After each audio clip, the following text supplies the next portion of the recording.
que l'élection de 2023 n'a pas été organisée par le gouvernement, mais par le CGE. Et qu'on voit aujourd'hui ce qui, d'après ceux qui ont fait le coup d'État, aurait tronqué les résultats, promu à des fonctions importantes dans l'État. Il faut se poser les bonnes questions. C'est un narratif. La deuxième chose, c'est qu'on a fini tous par penser que la politique, on peut s'y improviser, que c'est une génération spontanée. Chacun de nous a une histoire et un parcours. Il y en a qui m'ont découvert ministre. Je n'ai pas commencé ministre. J'ai commencé syndicaliste étudiant. Quand le professeur Ndosa, le professeur Benguengouan, le professeur Raimondo animaient le SNEC, j'animais le SEG à l'université Thomas Congo, syndicaliste étudiant. Quand en 1993, il y a la première élection démocratique post-conférence nationale, Pierre Kabemanga Moussabou ici était candidat. Au sortir de ces élections, ils ont mis en place le Haut Conseil de la Résistance, qui est devenu ensuite Haut Conseil de la République. Pierre Kabemanga Moussabou, dans un gouvernement parallèle, était ministre de l'Éducation nationale. J'étais syndicaliste étudiant, ministre d'État. À ses côtés, nous avons proposé, avec Albert Ondosa et d'autres, en allant contre la décision du gouvernement Yemba à l'époque sur la rentrée académique, on l'a décalé parce qu'on s'opposait à ce qui s'était passé. Lorsqu'on découvre les gens sur la place publique, on pense qu'ils sont nés ministres. Je ne suis pas né ministre. La question des postes, et je le dis sans chercher à attirer la couverture d'une façon ou d'une autre, mais si c'était pour des postes, je l'ai déjà dit à plusieurs reprises, dès le 30 août 2023, il m'a été proposé par Olivier Nguema et ses amis de continuer à conduire l'action du gouvernement en tant que Premier ministre. J'ai refusé. Pourquoi? Et je l'ai dit à mes amis du PDG. Soit il y avait eu alternance. Lorsqu'il y a alternance, ceux que la majorité a choisi gouvernent le pays. Et vous qui étiez là, vous allez dans l'opposition, vous refaire une santé, repartir vers les populations pour revenir éventuellement quelques années plus tard à la conquête du pouvoir. Ce n'est pas d'avoir perdu le pouvoir qui est le problème. Il y a un ancien président au Ghana qui avait été battu aux élections, qui est parti et qui est revenu aujourd'hui président, élu par le même Ghanéen qui hier l'avait sanctionné. Quand on me parle de réhabilitation, on réhabilite celui qui a été condamné. Quelle est la condamnation qui a pesé sur lui? Qui m'a condamné? Le parcours politique, il est fait de haut et de bas. Un jour, vous êtes au sommet et vous perdez, vous repartez à la conquête. Vous comprenez d'abord pourquoi vous avez perdu et vous repartez à la conquête. C'est la démarche qui est celle que j'essaie d'adopter depuis le coup d'État. Depuis le coup d'État, avec mes amis, on a pris une constante en disant de CTI, on n'est pas d'accord avec vous. Le CTI, ce que vous faites, vous trahissez vos promesses. Dès le départ, j'ai dit, si la révolution tue ses enfants, la transition trahit ses promesses. On y est. On est au cœur de la trahison des promesses de la transition. Le problème, c'est que les médias et tout le monde, les Gabonais, d'une certaine façon, certains Gabonais en tout cas, pour ne pas faire d'amalgame, écoutent un narratif. Parce qu'encore une fois, notre système fait que très peu de gens sont économiquement indépendants de la question de l'État. Donc on attend tous la nomination. Et il ne faut pas effrayer celui qui a responsabilité. Mais moi, j'ai fait le deuil de ça. Je ne cherche pas une nomination. Je sais où trouver les nominations. Et la question d'avoir rencontré Olivier Nguema, moi j'ai vu l'autre jour les réseaux sociaux avec Bibi Zessera nommé coordinateur d'affaires présidentielles. Seigneur, après avoir été chef du gouvernement dans un pays, on va se retrouver coordinateur d'affaires présidentielles, simple fonctionnaire. C'est ça l'ambition qu'on peut se donner quand on fait de la politique. L'ambition aujourd'hui, elle est laquelle? C'est de réhabiliter la question du rapport entre la politique et les populations.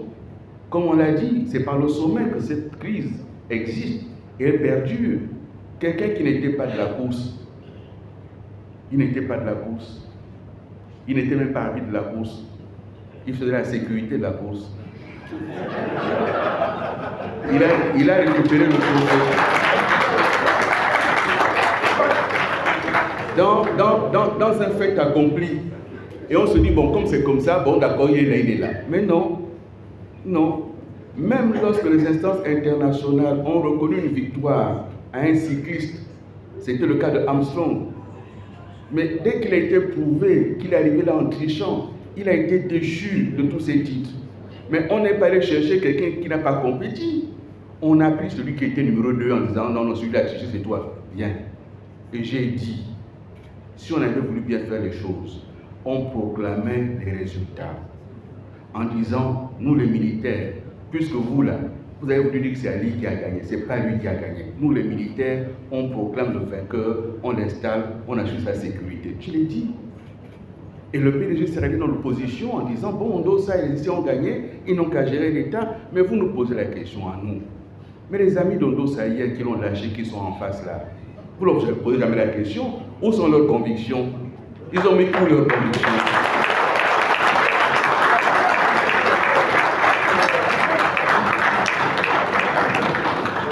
Vous me dites, non mais, vous qui avez été là, mais qui dans ce gouvernement n'a pas été là? En commençant par celui qui a été du CDRI.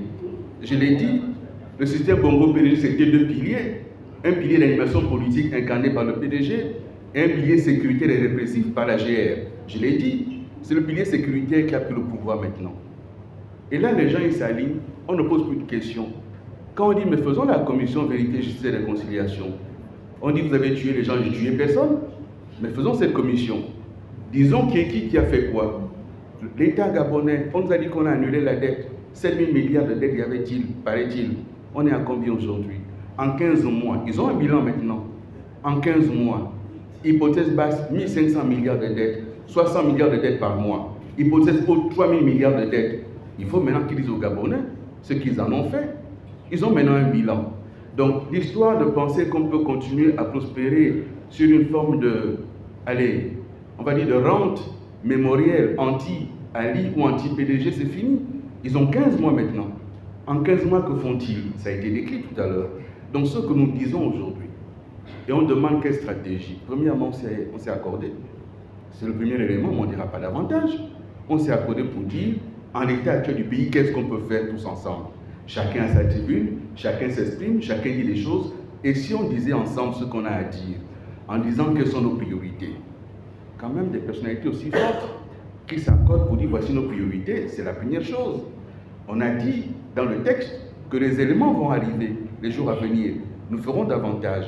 Mais une chose est certaine, ils le savent, ils ne s'y attendaient pas. Ils ne s'attendaient pas à ce qu'on se retrouve et qu'on mène des opérations ensemble. Une chose est certaine, les choses ne peuvent pas rester en l'état. Ce n'est pas vrai. Ce n'est vrai ni pour les militaires, ni pour ceux qui oseraient les soutenir. Ce n'est pas vrai. Il y a un risque majeur pour le pays. Et je voudrais terminer par là. La question du fait accompli, ça entraîne quoi?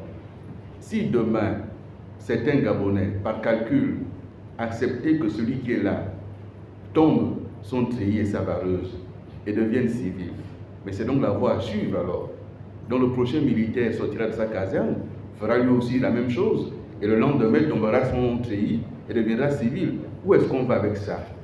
Quel est le cycle qu'on engage? C'est pour cela que l'Union africaine, pour lutter contre les coups d'État, a pris des mesures. Et nous n'accepterons pas de deux poids deux mesures d'une certaine communauté internationale qui accepterait là-bas. Ceux qui refusent là-bas, on ne l'acceptera pas. Le Gabon ne sera pas un laboratoire pour tester les coups d'État politiquement corrects. Un coup d'État est un coup d'État. Donc il y aura d'autres opérations, nous allons travailler, nous allons nous concerter. Si d'autres compatriotes sont sensibles à ce que nous disons, dans le cas de la mobilisation qu'on a appelée, il y aura cette mobilisation, mais nous sommes là tous les quatre, on va continuer à travailler, à se concerter, les uns à côté des autres, chacun gardant sa spécificité, et à un moment donné, il y aura bien la question des priorités. Et on va y arriver, mais avec chacun de vous, avec les journalistes, avec les compatriotes, les intellectuels, la diaspora, les hommes, les femmes, les jeunes, les notables, les politiques, pour que le Gabon avance et qu'on sorte de cette transition par le haut et tous responsables. Merci de votre attention. Merci.